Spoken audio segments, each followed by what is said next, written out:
Европейският съюз прие прибързано България и Румъния. Така продължават днес коментарите на различни европейски политически анализатори, дни преди да излезе доклада на Европейската комисия.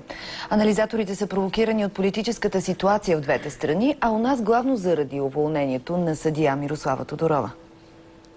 Според агенция France Press, политическата ситуация в двете страни показва, че Европейския съюз плаща цената на прибързаното си решение. Анализатора от Европейския политически център Корина Стратолат коментира, че България е разтърсена от политическа криза. Повода е уволнението на съдия Мирослава Тодорова, която, цитирам, се намира в конфликт с властта. Днес широко споделено в Брюксел е следното мнение. Влизането на бившите комунистически страни от Източна Европа в Европейския съюз е станало твърде бързо. Стратолат очаква политическите събития да доведат до удължаване на механизма за сътрудничество и напредък на двете страни. Според австрийското издание Die Presse, Европа е изправена пред кошмарна ситуация заради атаките срещу демокрацията в България, Румъния и Унгария.